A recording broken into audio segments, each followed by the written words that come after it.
Эмне үчүн жогорку кеңештин шайлоосу чок өткөрүүгө болду? Элдик репрессияларга, кысымдарга карабастан коррупция менен күрөшүш ага абдан жакын. Урматтуу Баткен элинин эмгекчилери, мекенибизде саясий шарт өзгөрдү.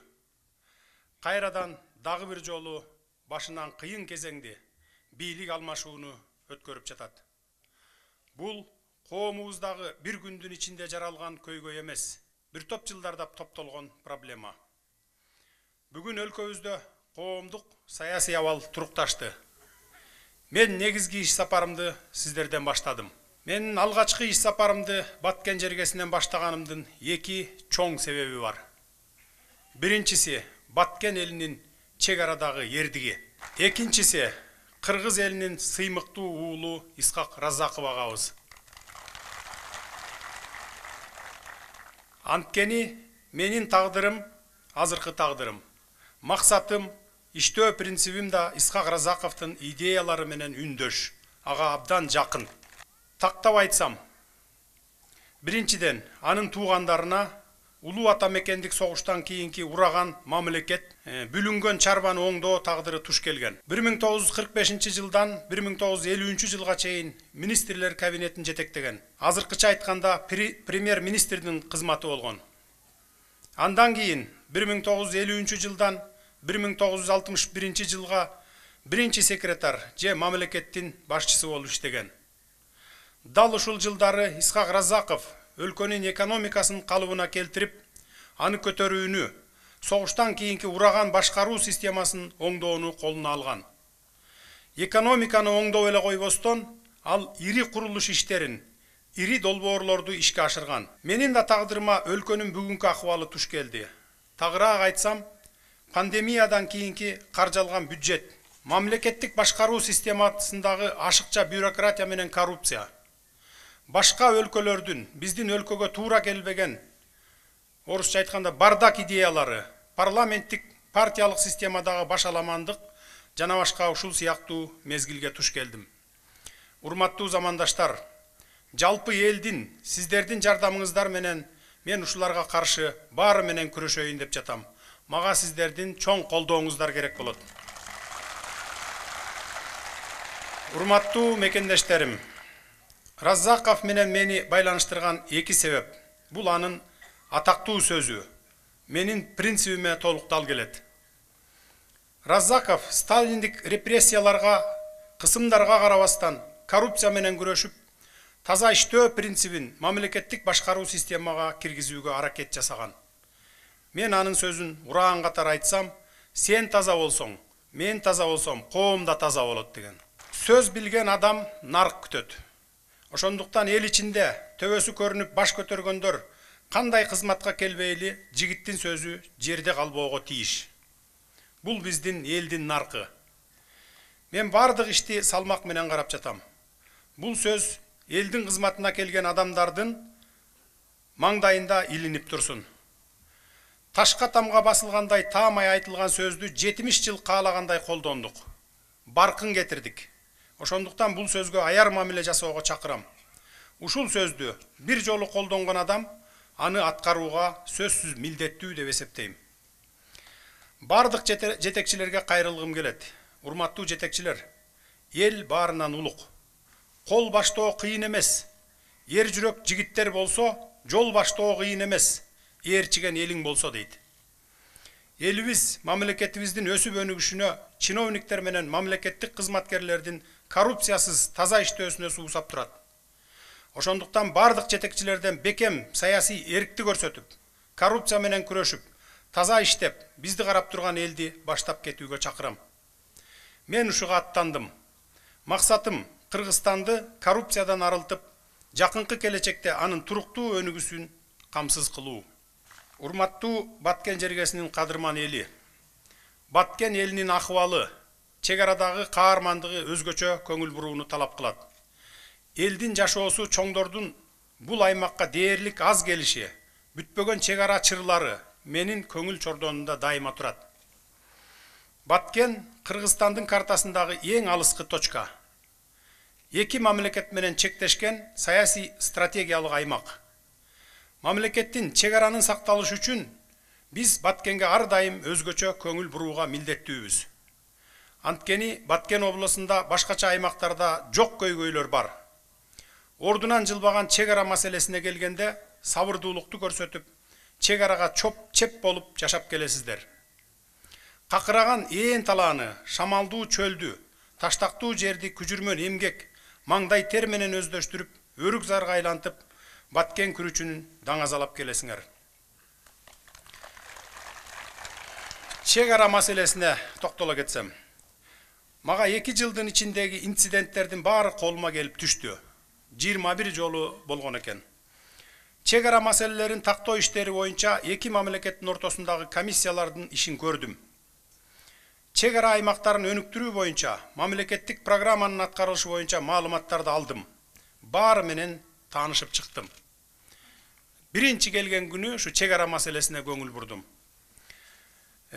Жакын арада Улуттук коопсуздук кызматынын төрагасы Ташиев Камчыбек Кыдыршаевич Өзбекстанга сапары менен барып келди, расмий сапары менен.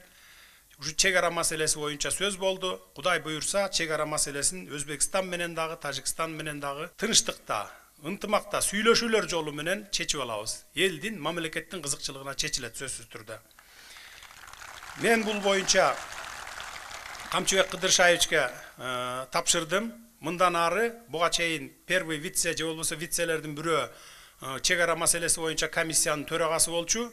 Мындан ары Улуттук коопсуздук кызматынын төрагасы комиссиянын башчысы болот. Сүйлөшүүлөрдү ушул адам жүргүзөт. Бардык маселелерди ушул чечип келет. Калган комиссиянын мүчөлөрүнүн бардыгы өзүлөрү тандап алат, мурдакы иштеп аткандар дагы арасына кирет, бирок эң башында Камчыбек Кыдыршаевич турат. Бул маселени чечет.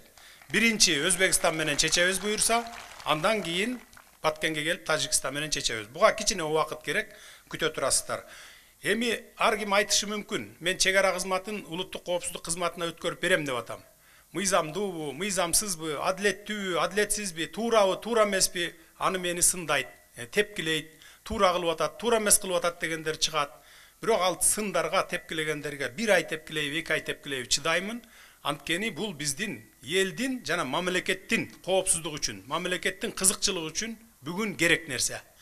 2 айдан кийин биздин чек аралар чечилип, жакшы нукка түшүп, эки мамлекеттердин ортосунда, 3 мамлекеттердин ортосунда ынтымак орногондон кийин, андан кийин туура кылган экен деп эл журт өзүңүздөр бааңыздарды бересиздер.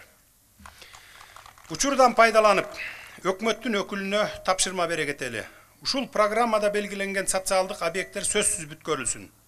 Бүгүн көрүп чыккан проектлердин бардыгы. Өкүнүчтүүсү, тажик эли менен кылымдар бою канатташ жашасаңыздар да, азыркы мамлекеттик расмий чектерден улам кадимки күнүмдүк тиричиликке байланыштуу маселелерден эл аралык маанидеги чек ара жаңжалдары чыгып кетип жатат. Мен ойлойм, чек ара маселелери сөзсүз чечилиш керек. Мен буга бүткүл мамлекеттин күчүн жумшайм. Баткенди өнүктүрүү боюнча максаттарга токтоло кетейин. Баткен аймагы облус катары бөлүнүп чыкканына 21 жыл болду. Ошондон бери бир катар иштер аткарылды. Мисалы, Баткенде бардыгы 1395 километр жол болсо, анын 506 чакырымы толугу менен асфальттанган. 471 километри эл аралык маанидеги жол салынган. Азыр Көкташ, Аксай, Тамдык автожолунун курулушу жүрүп жатат. Арка массивине суу чыгарыптыр. Бирок жердин жана элдин шартын көрүп туруп, мен баары жакшы экен деп айткандан алысмын. Биз Баткенди өнүктүрүүбүз керек. Жогоруда айткандай, Баткендин күрүчү, Баткендин өрүгү дүйнөлүк брендке айландыруу керек. Ал үчүн айыл чарбасында кластердик системаны киргизип, кайра иштетүүчү ишканаларды ачууга жардам беребиз. Мына бүгүн суу чарба жетекчиси, анан өкмөттүн өкүлү 150 миллион сом сурашты Кулунду каналына 7 кубтан 12 кубка чейин көтөрүү боюнча. Бул боюнча тендерлерди өткөрүлүп, ушу акча бөлүнбөй келген экен. Бул акча бар. Эртең мен булардын баруусун сурандым. Бул акчаны эртең чечип беребиз. Кудай буйурса, Кулунду каналыңар калыбына келет. Коронавирус боюнча токтолсом, учурда мени өзгөчө кабатыр кылып жаткан бул бир проблема бар. Бул коронавирус. Мага күнүгө эртең менен кечинде келип жаткан маалыматтарга карасам, Баткен облусунун абалы кыйын. Ооругандардын саны көп. Учурдан пайдаланып, бардык тиешелүү жетекчилерге кайрыламын. Керектүү бардык иш-аракеттерди жасагыла. Уюштуруу иштери, керектүү медициналык каражаттар, дары-дармектер менен камсыздоо иштеринде бир дагы кемчилик кетпесин.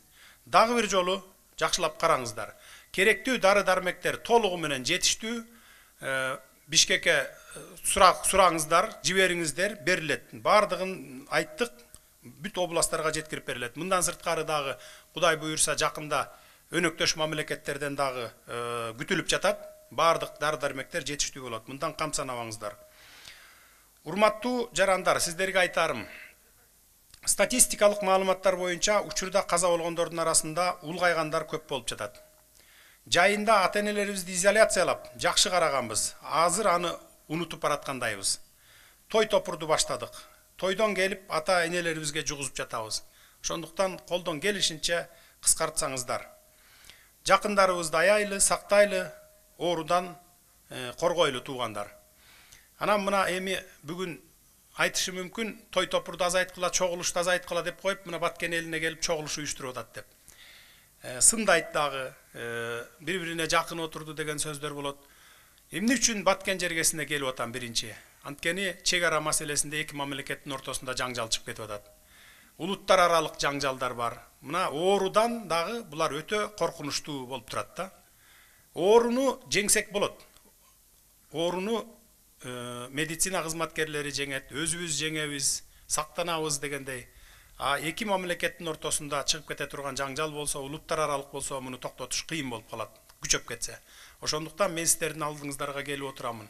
Кандай гана улуттар аралык бир конфликттер болобу, чек арада конфликттер болобу, сабырдуулук кылыңыздар. Дайыма сабырдуулук кылган адам, кылган тарап, кылган мамлекет жеңишке жетет. Ошондуктан азырынча бардык маселелерди чечип алганча, чек араны чечип алганча чейин сабырдуулук кылып туруңуздар. Мына ушул маселени айтып коелу деп келдик. Урматтуу замандаштар, кийинки сөзүмдү жалпы мамлекеттик багытта сөздөргө бурсам. Азыр баарыңыздардын мага деген бир катар суроолоруңуздар бар. Ошолордун ичинен көпчүлүктү кызыктырган менин позициямды билгиңиздер келип турган суроолор бар. Анда сөздү ошолордон улантсам. Биринчи, бул шайлоо маселелери. Анын ичинде президенттик шайлоо боюнча. Президенттик шайлоонун датасы Борбордук шайлоо комиссиясы тарабынан 10 январга белгиленди. Анткени Кыргыз Республикасынын Конституциясынын 68 беренесине ылайык мөөнөтүнөн мурда өткөрүлүүчү президенттик шайлоо президенттин ыйгарым укуктары токтотулган күндөн тартып 3 айлык мөөнөттө өткөрүлөт деп турат. Ооба, мен буга чейин билдиргендей президенттик шайлоого катышам, Кудай буйурса. Президенттин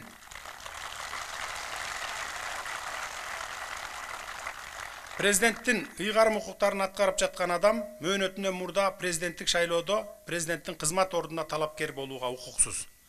Ошондуктан өзүмдүн ыйгарым укуктарымдын баарын мыйзам чегинде өткөрүп берип, кадимки жаран катарында катышам. Белгилеп кетчү сөз, шайлоолордогу эң жаман, элдин бөтөнчө кыжырын келтирген көрүнүш бул административдик ресурс. Мен өзүм муну менен биринчилерден болуп күрөшөм. Мен буга чейин эч бир кызматтык коррупциялык иштерге аралашкан жокмун. Тескерисинче анын курмандыгынын бири мен болдум.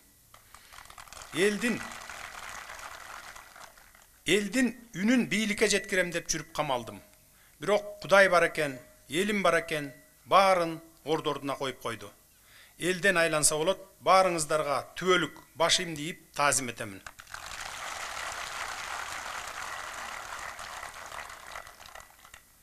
Президенттик шайлоого кетсек, азыркы кызматтарды ким аткарып калат деген суроо туулат. Бүгүнкү күндө Кыргыз Республикасынын легитимдүү өкмөтү түзүлдү. Президент жарлык чыгарды. өкмөттүн мүчөлөрү бекиди, ант беришти, өз милдеттерин аткарууга толук киришти. Конституцияда кимге ыйгарым укуктар берилсе, ошол адам жоопкерчиликти алууга милдеттүү болот. Азыркы учурда өкмөттүн ар бир мүчөсү бул милдетти аткарууга даяр. Эми жогорку кеңештин шайлоосу боюнча. Эмне үчүн жогорку кеңештин шайлоосу чогуу өткөрүүгө болбойт президенттик менен? Урматтуу мекендештер, биз конституциялык укуктук талаага кайтып келдик деп дүйнөгө жар салып жатабыз. Демек, конституциянын ченемдерин так сактайлы, легитимдүүлүк сакталууга тийиш. Конституциянын 64-чү беренесине ылайык Кыргыз Республикасынын президенти гана жогорку кеңешке шайлоолорду дайындайт. Ошондуктан биринчи президенттик шайлоону өткөрүп алсак, андан кийин бардыгы өз кезеги менен кете берет. Парламент жана референдум боюнча айтайын. Жогорку кеңеш боюнча конституциялык ченемдер элдин талаптарына шайкеш келбей калгандыгын айткым келет. 4 октябрдагы депутаттарды шайлоодо элдин ичиндеги наразычылыктар эң туура деп эсептеймин. Анткени чын эле партиялык система бизди өнүктүрөбү же коомубузга башаламандык алып келип мамлекетти жок кылабы? Эч нерсеге жооп бербеген парламент бизге керекпи же жокпу? Жоопкерчиликсиз бийликти өкмөттү түзгөн парламент бизге керекпи? 120 депутат бизге керекпи же керек эмеспи? Жана башка суроолор. Бул суроолордун жообун эл эң жакшы түшүнүп турат. Партиялык система 10 жылда өлкөнү талкалады. Кландык системаны жаратты. Баарыбызды бай кедейге бөлдү. Уюшкан коррупциянын гүлдөшүнө алып келди. Ошондуктан элдин суроо талабын аткаруу максатында биз конституциялык реформаларга барабыз. Азыр реформалар жана референдум боюнча тиешелүү эксперттер, адистер иштеп жатат. Эл менен акылдашмайынча эч кандай референдум болбойт. Баш мыйзамга киргизилүүчү өзгөртүүлөр боюнча ар бир жарандын сунушу эске алынат. Партия, жогорку кеңеш, сот системасы, аткаруу бийлиги, жергиликтүү бийлик, шайлоо комиссиясы жана башкалар кандай болушу керек? Сунуштарыңарды бериңиздер. Кудай буюрса, жакын арада конституциянын долбоорун же парламентке аны чечелекпиз, же конституциялык кеңешмеге алып чыгабыз. Бардыгы ачык болот, эл тараптан барып катышсаңыздар болот, азыркы кыйкырып аткан МПОчулар барып катышса болот, Азаттык каналы катышса болот. Ар ким өзүнүн сунуштарын берип, жалпы элдин талкуусуна түз эфирден берип күн сайын. Анан кийин акыркы долбоорун алып чыкса болот. Эч ким баягы жашырып алып, жашынып алып конституциянын долбоорун даярдап аткан жок. Бул жалпы элге салынат. Түз эфирден бардыгыңыздар көрүп турасыздар. Андан кийин ошондо гана бардык процедураларды сактап, мыйзамдарда жооп берген мөөнөттө мыйзамдардын негизинде гана референдумду өткөрүү керек. Ошондой кылып өткөрөбүз. Элдин эрки жана акыйкаттуулук бул түбөлүктүү сөздөр. Мен үчүн элдин талабы, элдин бийлиги, элдин эрки баарынан жогору турат.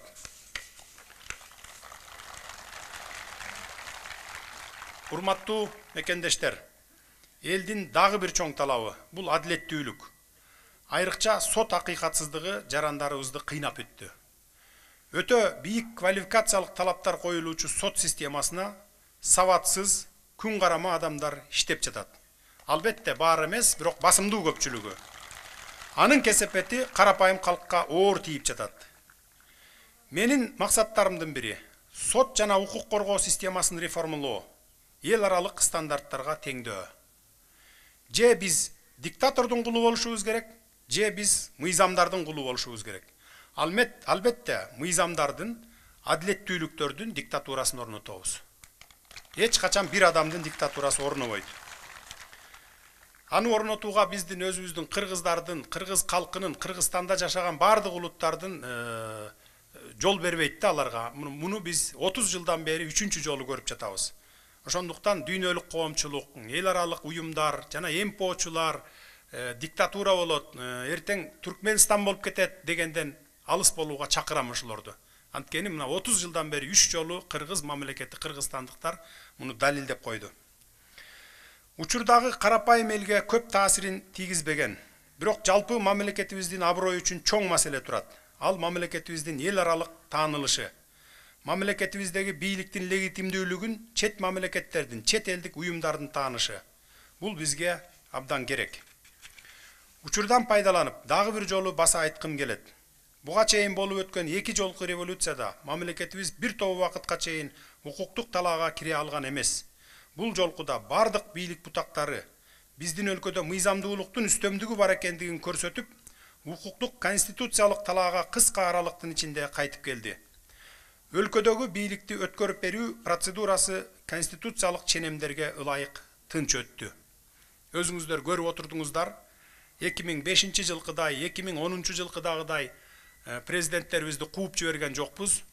Тескерисинче кууп жиберүүнүн ордуна жакшынакай тынчтык жолу менен мыйзам талаасында өткөрүп берип, экс-президент деген наамды берели деп, мына ошентип эл менен кеңешип макулдашып чечтик.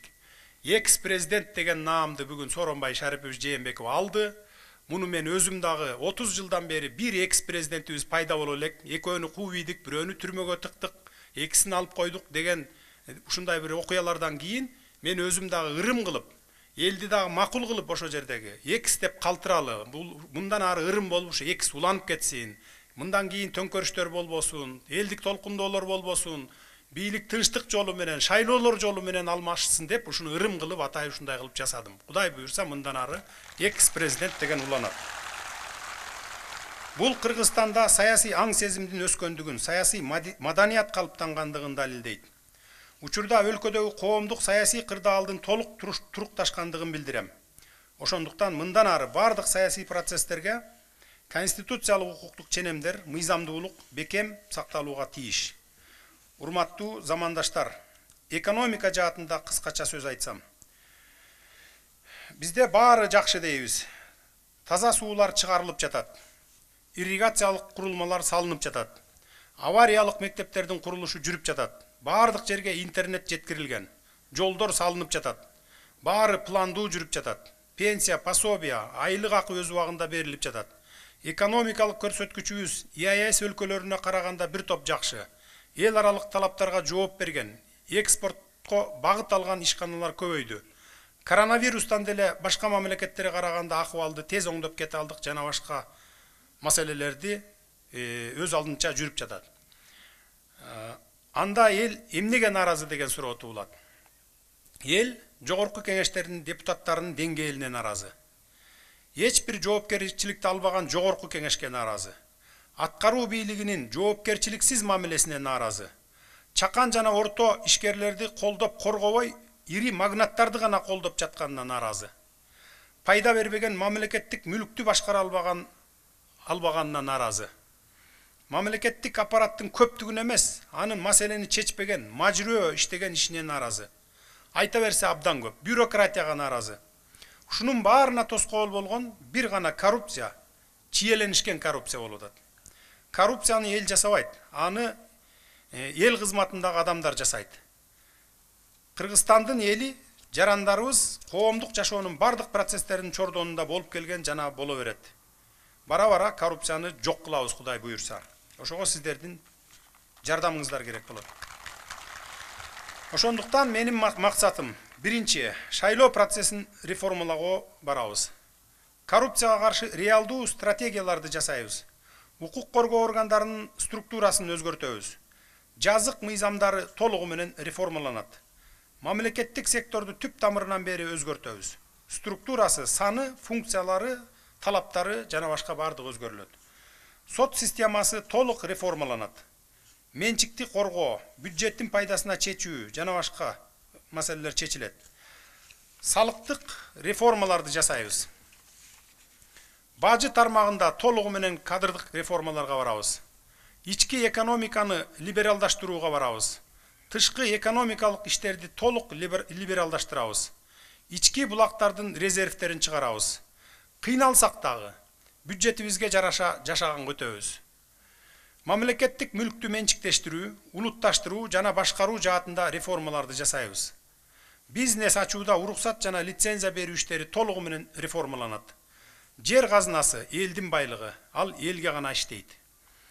Энергетика тармагында кардиналдуу өзгөрүүлөргө барабыз.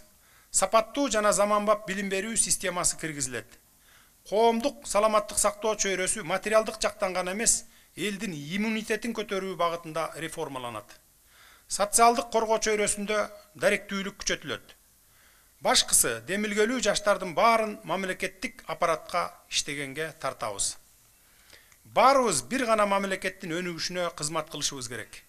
Ал менин мекеним, ал сенин мекениң, ал баарыбыздын мекенибиз, ал бирөө эле, ал Кыргызстан. Биз элге кызмат кылабыз. Биз мамлекетке кызмат кылабыз. Баарыңыздарга аманчылык, ден соолук, бакубатчылык жана тынччылык каалайм. Көңүл бурганыңыздарга чоң ыраазычылык, чоң рахматымды айтам.